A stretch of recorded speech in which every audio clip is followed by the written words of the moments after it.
اور کہہ رہے کہ اس دفعہ بھی آپ کو انگیج کرنے کی کوشش کی جب فلسطین کے حوالے سے آپ نے ڈی چوک کے پاس دھرنا دیا ہوا تھا، اس وقت سے بھی آپ کو انگیج کرنے کی کوشش کی تھی حکومت نے؟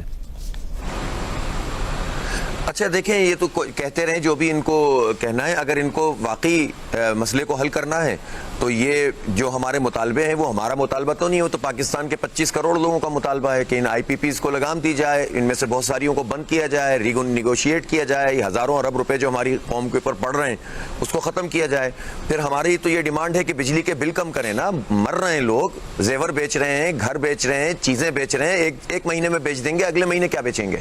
مڈل کلاس لوگوں کو تباہ کر دیا، تنخواہ دار لوگوں کی انہوں نے تنخواہوں کا سلیب اتنا بڑھا دیا کہ تنخواہ بھی بڑھ جائے تو پیسے مزید کم ہو جائیں گے۔ یہ ظالم چاہتے کیا ہیں؟ اپنی مراد ختم نہیں کر رہے، اپنے انتظامی اخراجات 25% بڑھا دیے، ایکسپورٹ پہ ٹیکس لگا دیا تاکہ اور بیڑا غرق ہو جائے،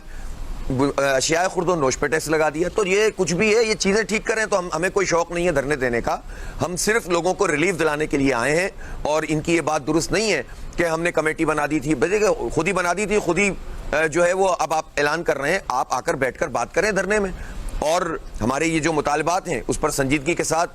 جو ہے وہ طاہر صاحب نے بھی کہا کہ آپ کو کہا تھا کہ آپ لیاقت باغ میں چلے جائیں گے۔ طاہر صاحب نے بھی آج جو پریس کانفرنس کی اس میں کہا کہ ہم نے آپ کو آفر کی تھی کہ آپ جائیں لیاقت باغ میں اور وہاں پہ بیٹھیں، وہاں پہ احتجاج کریں اپنا۔ ان کے کہنے سے تو نہیں ہوگا نا، ہمارا جمہوری آئینی سیاسی حق ہے۔ دیکھیں آج ہمارے پاس اس بات کا پورا موقع تھا کہ ہم جب چاہتے سارے ہجوم کو لے کر ڈی چوک پہنچ جاتے، لیکن میں نے سچی بات یہ ہے اس لیے اس سے ایوائڈ کیا کہ تصادم کے نتیجے میں ہمارے کارکن اور پولیس والے اگر یہ زخمی ہوتے ہیں، حکومت اس کا بھی فائدہ اٹھائے گی اور اس کے اقدامات مزید مضبوط ہوں گے، اور یہ ایک نیا سلسلہ چل پڑے گا۔ پاکستان متحمل نہیں ہو سکتا اس وقت افراتفری کا، اس لیے ہم نے بالکل ٹھیک طریقے سے جو مختلف دھرنے ہیں ان کو پرامن رکھا، حالانکہ لوگوں کے اندر بڑا جوش تھا اور وہ کنٹینرز بھی ہٹا رہے تھے، رکاوٹیں بھی ہٹا رہے تھے، لیکن ہم نے پرامن رکھا ہے، اور اب ہم مری روڈ کے اوپر شفٹ ہو گئے اور ہم نے وہاں پر وہ دھرنا جو ہے وہ شروع کر دیا ہے۔ اور یہ میں آپ کو بتا رہا ہوں کہ جو آپ کے مطالبات ہیں چاہے وہ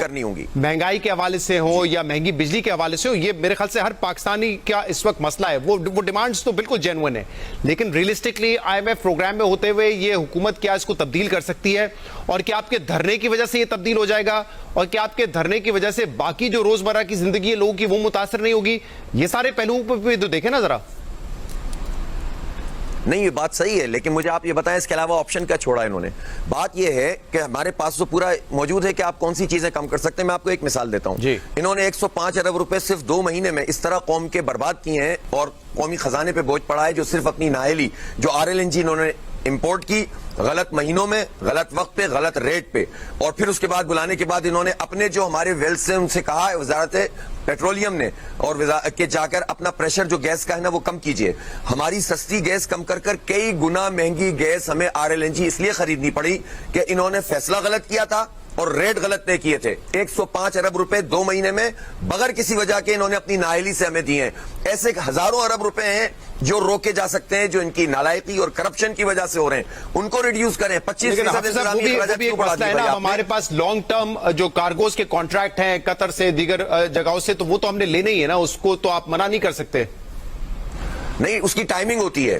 اور بہت سارے ایسے ہوتے ہیں جس کی بڈ ہوتی ہے، جو ٹائم پہ بڈ ہونی چاہیے۔ اور اسی طرح سے دیکھیں پاک ایران گیس پائپ لائن پہ کام کیوں نہیں کرتے؟